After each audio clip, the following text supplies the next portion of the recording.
introduce Terry Poitras. He's the CEO of Red Soul Technologies. And I met Terry through interaction with the Wisconsin Indian Education Association.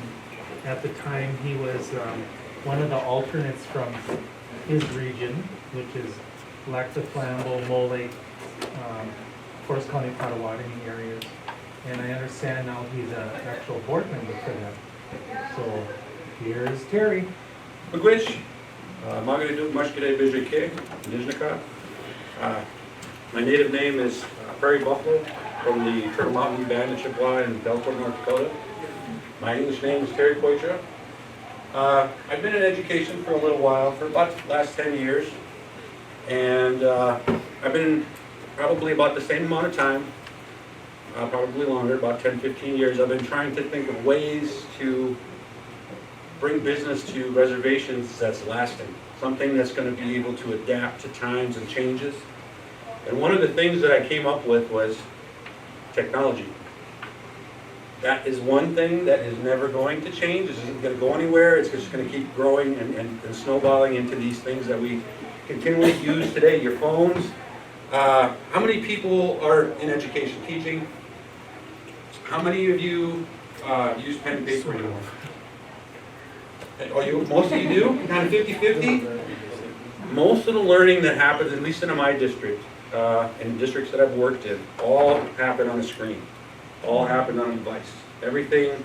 And the inside joke is, when I was in school, we never had to worry about those, our machines or our books dying. We never had to plug them in, and I'd ask a student, well, what are those things called with pages, You don't just use them to, hold your papers down when you're outside and on a football field or, those kind of things. But what I'm really kind of getting at here is one of the things that I'm really trying to stress with this business, and which is going to segue into this project that I'm working on with the holographic technology, is it gives us as tribal people a chance to start to adapt to a society that's built mainly on technology. The phones we use, the computers we utilize every day for business will be because I gave a presentation, just as an example. I gave a presentation in Baraboo at the Historic Preservation Summit. And the room was full of elders. So, you can pretty much guess that it was a pretty tough room. As I'm up there explaining all of this stuff, right? And it's going to be really cool, right? And they're looking at me like, what? So once I got done with the presentation, there was UW-Madison was there with their archaeology team. There was, so many people in the room. They were talking about, all these things. And before they even said, oh, that's a great idea, everybody looked at the elders. So I was just, really tough room, sweating. And then they stood up and explained that, you can never replace the round dance, the roundhouse. You can never replace people. You can never replace elders. They're our holders of our ancestral knowledge. The language pieces, the culture, most of those things are passed on by elders. And it's our job to protect that, as younger generations or young elders, as we start to move into those stages of life. But they did say at that moment in time, one of the ladies was from Bad River, an elder. She had said that when emails came out, I was so dead set against I would never ever send an email, ever, in my life, never. Now I can't do business without it. I can't even reach my grandkids without email or FaceTime. I don't even know what FaceTime was when it came out and how that all worked. So she said, you're in the right area, because everybody in that summit talked about we need to find a way to preserve and start to engage our students with language, because we're losing our speakers. We're losing so many of those people to pass on that knowledge, and when COVID hit, that was a huge red flag. Okay, we need to start building this and looking into these avenues of language and that knowledge before another pandemic comes along and just wipes everybody out in larger chunks. So some of the things that I just kind of want to touch on. I won't bore you to death. I know we're kind of getting late into the day, but I kind of touched on this. There's a couple of visuals here before we get into the presentation with the hologram. The possibilities. So how do I turn the volume up?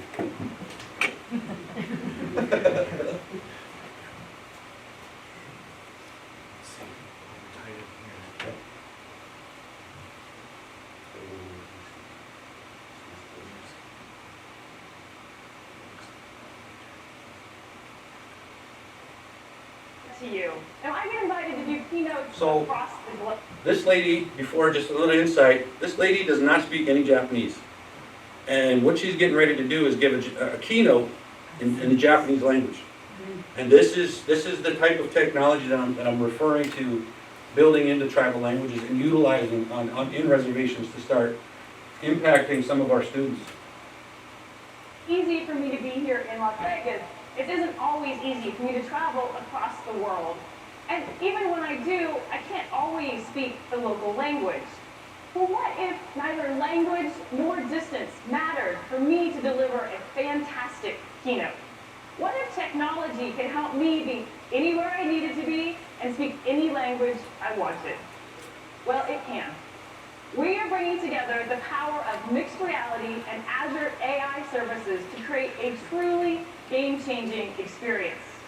What you're about to see is an exact hologram of me wearing the same outfit that we recently captured at a mixed reality studio.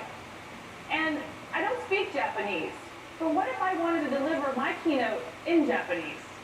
Using Azure AI technology, I can translate my English into Japanese and train it to sound exactly like me. The same voice tones, those same inflections. Now we've brought this together, my hologram and Azure AI, to show you what's possible. So first, I'm going to put on my HoloLens 2 here, and then we'll flip in the room to the special camera so you can see exactly what I'm seeing. Let's get started. First, let me introduce you to Mini-Me. There she is, my perfect hologram. And thanks to the power of HoloLens 2, she just floats right with me. I'm literally holding my hologram, so natural.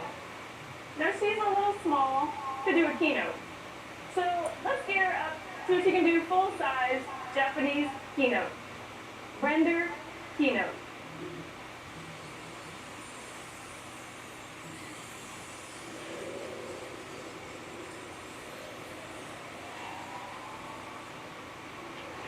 ホログラムになることには本当に驚く出来事があります。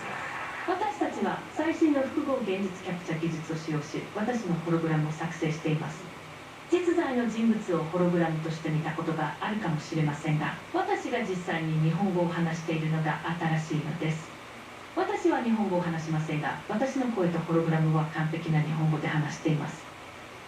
これはニューラルテキスト読み上げと呼ばれる最新の人工知能技術、いわゆるニューラル TTS を使用しています。私たちは自分の声の録音を使用し、私の読みを聞こえる私自身の個人的な音声書面を作成します。日本語からフランス語、ポルトガル語まで話せます。今、この技術は私たちが働き、遊び、生活する方法に関して、世界中の国境や障壁を取り除くことができると想像してみてください。まさに SF が現実になるところです。So that's just one version of the form of technology that we could utilize in the language piece. Now, could you imagine Dr. Pete as a hologram giving a keynote? and the characteristics and mannerisms he would bring to a keynote in Ireland, we'll say. Could you make me 50 pounds less though? We could do whatever we needed to do, Dr. Pete. You'd come in there looking like Arnold Schwarzenegger, you'd have perfect physique. But it's definitely something that we can tie into, which is what I'm about to get into in the next clip here. So what I want to do is, I'm going to go ahead and So I've got a little bit of a presentation with the hologram, and this is just, you know, a presentation. And what I'm talking about doing is utilizing something in AI, in the artificial intelligence side of it, using blockchain, using something that it wouldn't be any smarter, because I know there's a lot of concern about, and I'm sure a lot of you have seen that in media, AI and the dangers of it, and, you know, coming after us, and Terminator and all those things happening. Those are real things, those are real concerns, but it depends on the type of artificial intelligence you're using. There are three, and the one that I'm referring to is going to be blockchain. Blockchain is something that is designed to only accept information that you give it. It doesn't get any smarter than what's inside that server, inside that database. So with that said, I'm going to go ahead and get into the next part of this.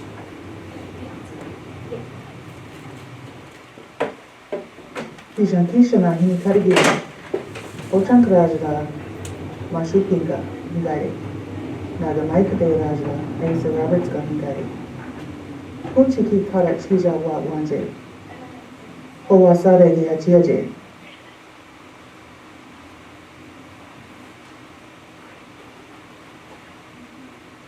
Hi, Terry.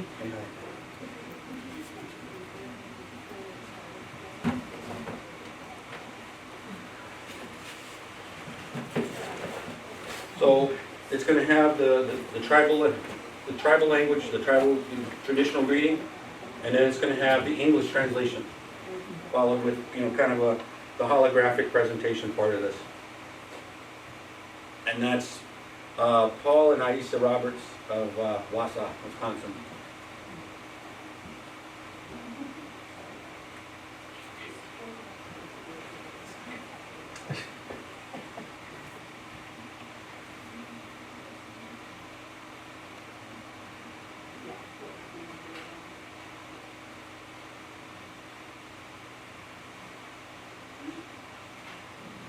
I greet each and every one of you.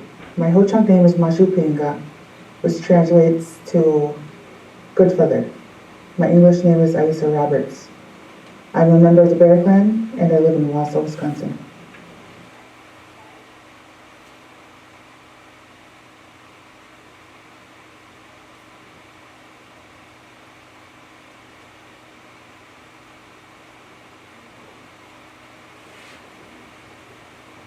So the next clip is going to be of Paul. We just kind of did a take of both of them, Paul and Aisa, and the traditional greeting and then the English translation. But I also created a holographic powwow, if you will.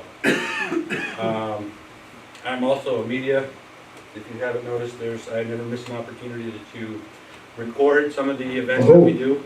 Vijakishana Hirakariwi, Ho-Chunk Rasra, Wachokiniga, Hingari, Maga, Maikate Rasra, Paul Roberts, Jr. Ka, Hingari, Shumjanki Kikarach, Wachuaji, Howasa Regi, Hachiaji.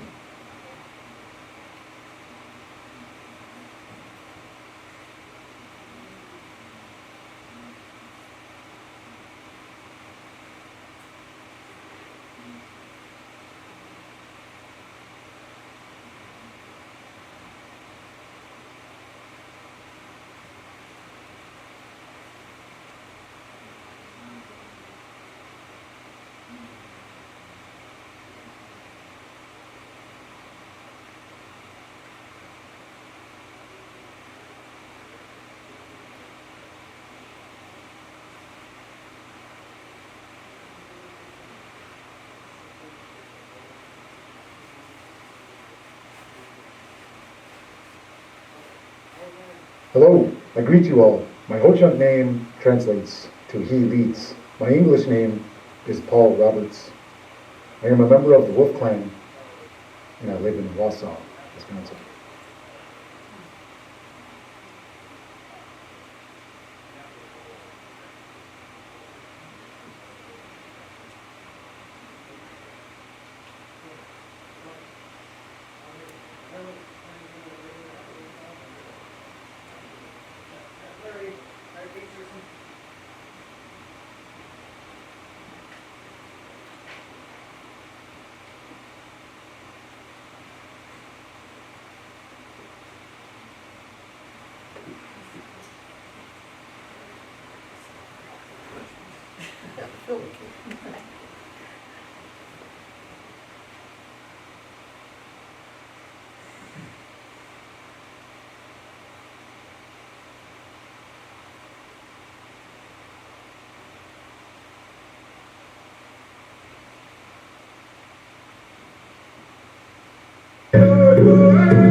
Whitefish Bay.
But that's just kind of a presentation of the version of the tribal side of the holographic technology. And then once we build the AI to make it interactive, that's kind of the whole idea behind this project, is to be very much interactive, very much engaging. I did just a little presentation for some of my students before I came on this trip, and they were all, how can I do that? How can I build that? How can I work on? That's exactly the mindset that this should have for those students. I want them to have my job. I want them to think about this in those terms, as this should be something that should captivate and pull them into. I want to get back into my language. I want to know how to do that. I want to work with that technology. I want to be you. I want to have your job. This would be in its own right, as you're building into the AI part of it. It gives them the opportunity to build and capitalize on creating new terms and phrases for things that we have today. Because there was never words for laptop or in Ojibwe language. There is or cell phones or cameras or any technology. Those are things that that students can start to build into that and take that ownership back, as far as the language and the culture piece. Because we were just having this discussion before the session started. I have a lot of students that really look at this as, well, somebody else will take care of that. Somebody else will keep the language alive. Somebody else will, teach somebody else how to do that. It's not really, it doesn't affect me. But in reality, a lot of our language speakers are burning out. A lot of them are losing that audience with our tribal students because of that reason. And even at our high school, we have the Ojibwe language as an option for one of the languages, so students graduate, because I think they have Spanish, German, French, and then the Ojibwe language. But most of our tribal students that take that class don't really engage, because it's not something that they don't feel is important. With just the little bit of engagement that I got just from the presentation and explaining what this is and how it affects them, their first question is, I want to make pictures on this, and I want to be able to do that. I want to be able to. So I challenged them this week to take a digital, because I have like a couple of tablets with some software on it that is, once they create their art, I can render it to 3D and make it a hologram. But my challenge is, I want a piece of art, and it needs to be culture as they see it. So that when it comes back, it's either going to be something that we can add sound to, and then render it and make a hologram on it, and I want them to present on it. And again, this is just a very small way to start building into this technology for tribal people. You might have answered this already, but how do you take or record that and then to turn it into what you just showed? It's kind of complicated, but it's kind of easy. I mean, it's there's a lot of steps to this, and just creating this was painstaking. It took me weeks to create this 6-minute presentation. And that involves taking camera footage from multiple angles, splicing and piecing it all together, then getting all of your audio and then putting that in there, underlaying that. So I mean, it takes a lot of technical background and editing, but at the same time, you can run it through. There's a software that comes with this hardware, but you only have about 30 seconds that you can do that with. It'll automatically do it for you, but 30 seconds worth. That's it. So some of the clips that I showed were the holographic, still images. That's what that was. I just took a still image, uploaded it into their software, and that's what it created. So in order to do some of the holographic, like the clips at the end, and the really cool part about this is all can be run from my phone. So like these videos at the end, like this one. This is actually this video had to be.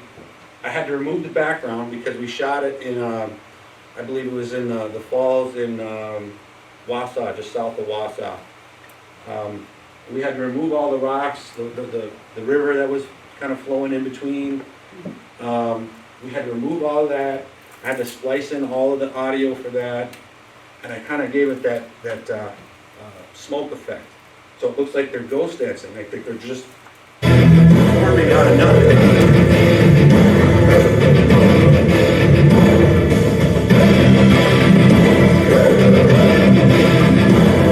So I mean, at the end of the day, it's a lot of movie magic, but it still has that engagement that got you.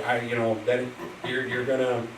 It's something that a lot of people haven't seen yet, and this is still very new technology. But it is why I want to start building and designing this with and for tribal people. So as a tribal member myself, being able to speak very minimal of the Ojibwe language, it's really very much about intention. Being intentional about the things that we do, because I hear that a lot. A lot of elders, a lot of people that talk to me about, well, why are you doing this, and what are you going to get out of this, and why this and why that. It's about intention. It's not about me. And as Dr. Pete said in his session, there's no I in Indian. It's about the overall. It's about helping other natives be successful and getting back something that we might have lost and adapting to a society that I don't, as a tribal person, I'm a tribal member myself, I don't feel tribal people have really adapted to. We're still just trying to navigate something that is kind of there, I've lived all over the Midwestern United States, in every state from North Dakota to Texas. I spent some time in upstate New York, quite a few places all over the East Coast. And the one thing that I always hear when it gets brought up, and, oh, I saw in your job application you're Native American. I didn't even know Native Americans existed. I'm dumbfounded by that every time I hear that. Because, and then as they talk about it, well, I knew an Indian once, and he wasn't really, nicest guy in the world. Well, if you say things right out of the gate of, well, I didn't even know Indians existed, and I couldn't imagine why he would be, that kind of guy. But at the end of the day, it's really something to start working on a technology firm to start building and utilizing this, because I also gave a presentation to Google in Seattle over the same concept with these ideas in mind, without having this presentation in my arsenal. And in that presentation to Google, and of course it was over Zoom during COVID, there were several Native Americans in that facility at the time. And after I gave my closing remarks and explained, what this was about and what the company would represent and how that all would be implemented, and building this native corporation, as it were, with all these team members for to build and design technology and software to work on this hardware that would really start changing and making some positive changes for Native people. I said, if you know anybody that's Native American that wants to start, partnering and starting to develop it, there were about 50 students that raised their hand in that room that worked for Google, that just finished their doctorate or their master's degrees, and here they are, they're working with Android devices. Google in itself, in its own right, started in somebody's garage, and now they're one of the biggest information exchanges in the world. From the phones that they now own, and Google Pixel, any Android device owned by Google. So at the end of the day, that's really my drive, is I want to create a native Google, because there are so many gaps in information being shared. I'd like to try to close those gaps, because speaking of Google, how many people use Google Translate? So if you went on Google Translate right now and searched up the Ojibwe language, Ojibwe Moen, there is nothing out there for Ojibwe. Nothing. I want to see, before I die, I want to see the Ojibwe language in Google Translate. I want to see Lakota Sioux in Google Translate. I want to see Cheyenne, the Cheyenne language, just any tribal language or First Nations language. I want to see that start to become just as commonplace as Japanese or Chinese or German or Russian, and take our place and adapt to this society that we're living in. That it just sometimes feels like it really hasn't happened yet. I mean, we're just kind of here, and yeah. Yes, I'm really, really into this, man, and I'm a trained linguist, right? Yeah. I've been speaking Ojibwe for a while now. And translation's really hard, and it's not a one-to-one. And when we come to our indigenous languages, they're about as drastically different from the colonial languages as can be. So it's not even a matter of translation; it's a matter of authenticity, so to speak.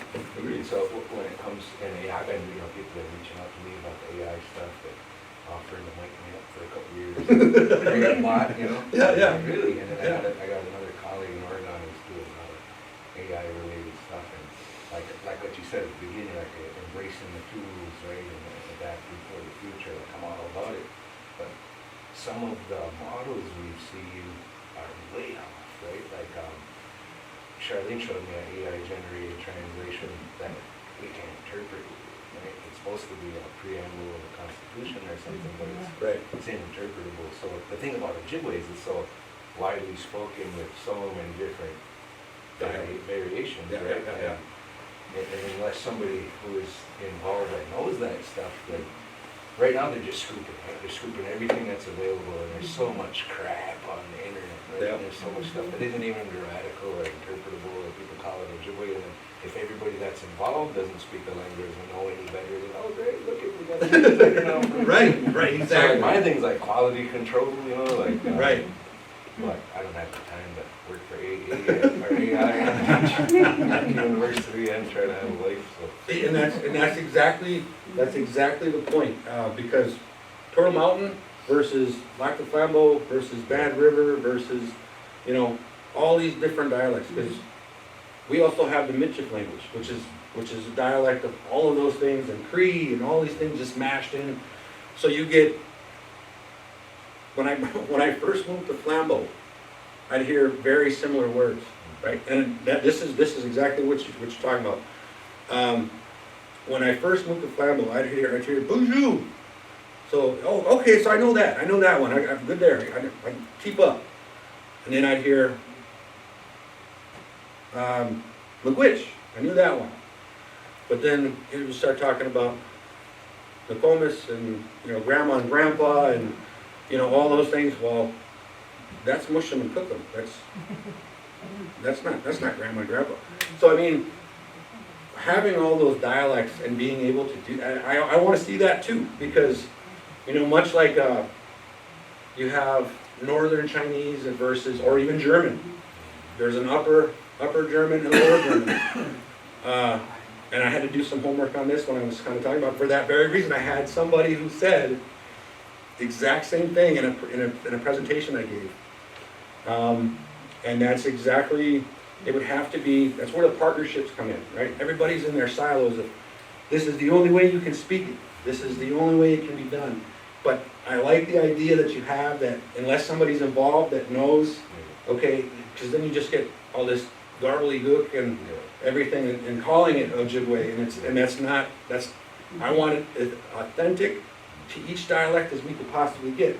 Even if that means in Google Translate we have a drop down that says, you know, Lac du Flambeau, or, you know, Bad River, or, you know, Turtle Mountain, or, you know, just changing that dialect so it matches true, authentic. Yeah, the reason I brought it up, and I gotta run out to pick up my kids. Yeah, no worries. But I wanna continue the conversation with you, man. I was really excited to see it on the agenda. I didn't want you to get the wrong. No. I Totally understand. Appreciate you hurrying up. Which, but, you know, with that said, I'll try to wrap this up here in just a few minutes, but with that said, it's really what I'm pushing for at this moment in time. I'm actually looking for grant funding and you know, funding for the business to start really doing this full time. Because at the end of the day, as I said, it kind of gives the students, the younger generations, that ownership back, right? I mean, that's ultimately what it's about. I mean, we as adults, we're still trying and making, you know, having that fight and fighting a good fight. But at the end of the day, once our time has passed, what's left?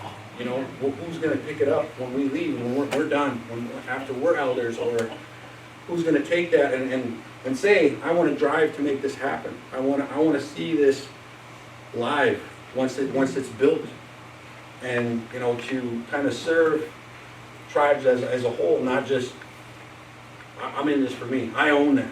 That's mine. I built that. It has nothing to do with me, because this is much bigger than me. I mean, it's not, you know, I was talking to Dr. Pete about being Moccasin Trail famous, right? I mean, we all have that humor about, you know, well, I heard this on the Moccasin Trail, and kind of, you know, roundabout kind of way, you're doing this or doing that. This is much bigger than you know, money or fame or any of those things. This is about giving back to tribal people, my people, and even learning more about my own language myself, because I can speak it. Like I said, I know bits and pieces and kind of keep up. My grandmother was very fluent, but we were still on the tail end of the boarding school era. No, you don't talk, you don't speak your language, you don't do that. I mean, my own grandma and grandpa were telling me, you leave the reservation, you're not Indian. You don't ever tell anybody that you're Indian, ever. So this is a way to really get past that. And that, I mean, there's no way to really heal or make that go away. Boarding schools happen. And I deal with that every day with my students.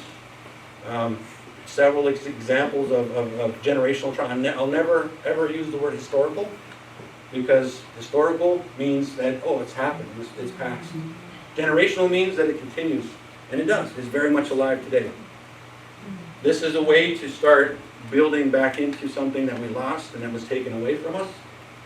And I very much want to start to see this whole project and business, come to life and start moving in that direction because, like I said, I've been in education for the last 10 years, and there's a lot here that not just our younger generations can benefit from, but us as adults. Because as I'm building into this and working with this, I'm learning the language myself. I'm learning how to be intentional. Starting out, when you give a presentation, you start out with your traditional greeting. Even if you don't know your clan, which I don't know my clan. I know my name, and I know, greetings all my relatives. My name is Mushkade Bijike, Prairie Buffalo, is my name, and Dijnakat. So as I'm starting to do some of these things and work with this, I'm learning this as I go. As I'm building the plane, I'm learning the language. Do you have business cards you can share? I do. If anybody like one, just let me know and I'll come around.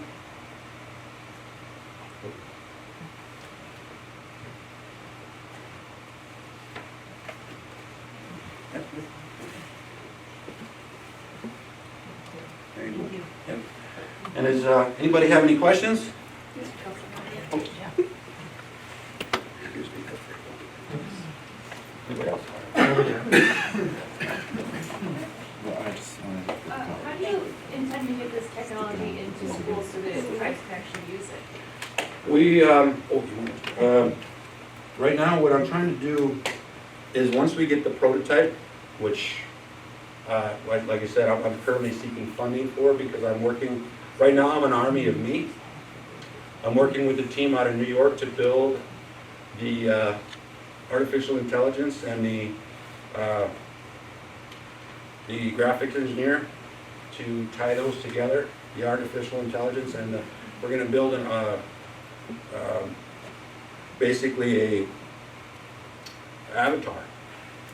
And what I'd like to do, because I've already approached a couple of different elders and some of our medicine people in Flambeau about using a historical figure and bringing them back to life and putting them as a hologram.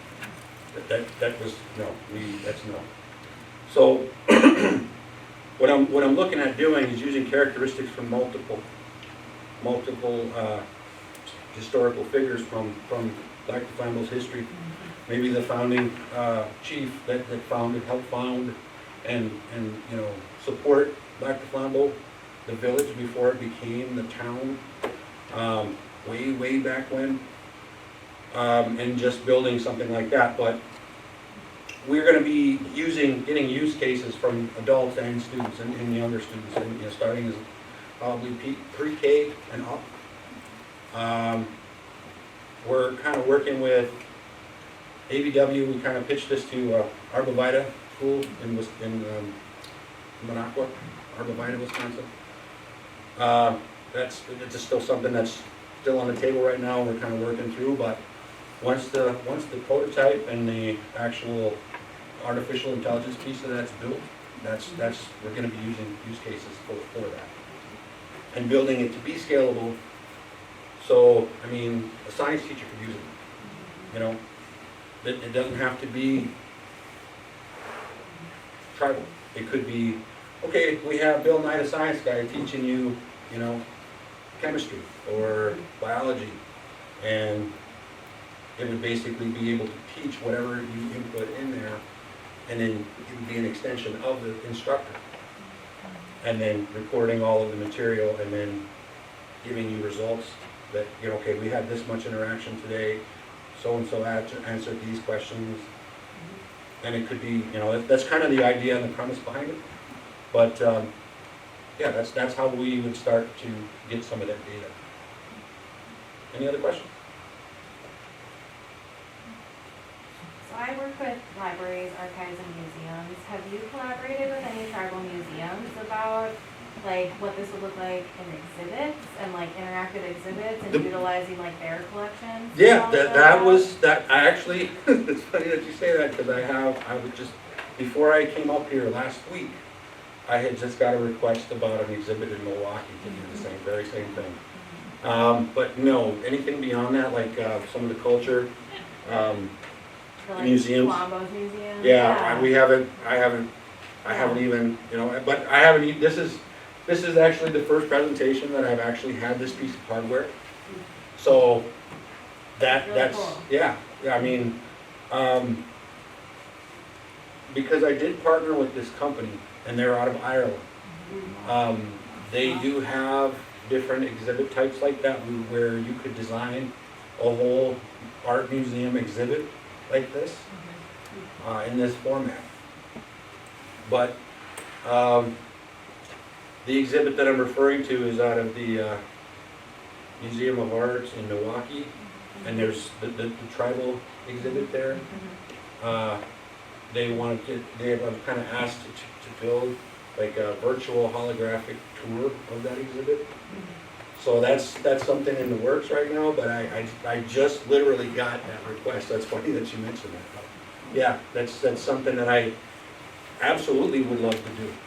Yeah, 'cause a lot of museums now have like, they'll have tribal, like the Oneida Nation Museum has a lot of like tribal members recordings, and then you can like hear the language, interact with different like cultural components.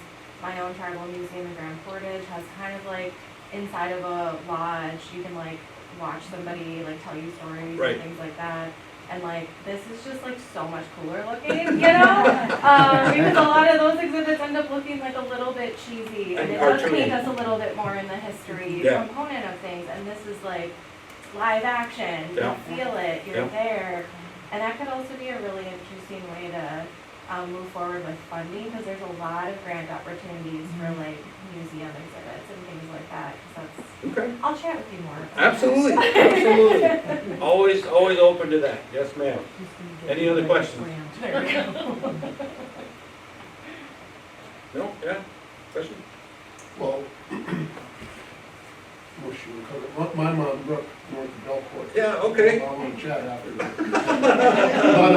But, many of our ancestors too, they were polyglots, right? Like, my dad talks about my grandfather being able to, speak, be conversant in Cree and Michif and, Yep, Ojibwe and Dakota, all the Surrounding Everybody tribes. was- pushed around and forced together and Yep. all, but, and the other interesting thing is like,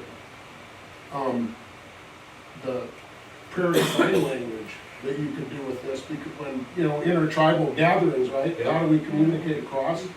To bring that back too, Yeah. those old sign languages would be a phenomenal gift back on, to get this out of the classrooms too, like the broad base. Anyway, yeah, this is. Absolutely, absolutely. I mean, there's the applications for this type of technology and artificial intelligence in general is endless. I mean, right? I mean, we really could talk about, once the artificial intelligence side of this is actually implemented, we could give it the information to, teach how to make spears, for spring spearing and ice spearing and, all those things, and that development of, okay, we have this aspect of our hunter-gathering calendar, right? Whitefish netting. There's so many different aspects to be able to teach and implement into something like this. And my goal is, because a lot of the elders, I try to keep things simple, so that when they want to use this for something, or if, for instance, well, how does it work? Well, you just talk to it. And if you make it simple for elders, they're a lot more apt to want to work with that a little bit. And the other major thing is, it works when it needs to work. So those are things that I always try to keep in mind, but the applications for this stuff are endless. I mean, there is no end to what this type of technology is capable of. And I worked in a giant tech company on the East Coast, and some of the technology this technology, I mean, it's all over that company. They had a giant holographic globe in there. I mean, you could walk up, it's something like out of Tony Stark's basement, right? I mean, this is just now becoming mainstream. Artificial intelligence is now becoming more and more mainstream. You know, these things are going to be something that's going to be very much in our classrooms and in pretty much every student's lives. Just like, you know, these phones. Every student that I know has a phone in their pocket. Every student that I know, you know, oh, well, we'd never have, and I said the same thing when I was a kid, we'd never have laptops to do our own work on every day. Now, every student in every classroom, it's a 1-to-1 ratio for every device. Every student has a device in their hand when they walk into a classroom. Before long, every classroom is going to have one of these devices, these types, whether it's this type or some other type of holographic technology. It's coming. It's going to happen. They say within the next 10 to 15 years, this will replace a teacher. With the advance of artificial intelligence, this is what's coming. I mean, the more homework I do and the more things that I see, this is what they're talking about replacing teachers with. So with that, like I said, the applications for this are endless. However, I agree with the elders in this. You can't replace a roundhouse, you can't replace people. You can utilize this technology as a tool to start engaging your students and adults in order to bring back something that was lost and taken away years ago. So that's kind of my take on this, and I hope you guys enjoyed this presentation and kind of get something, you know, take away, if anything, a really cool presentation. So with that said, guys, if you guys don't have any other questions or anything for me, it was good to have you guys here, good to be here, good to present to you. And if you do have questions, please feel free to reach out. Always answer. Yay.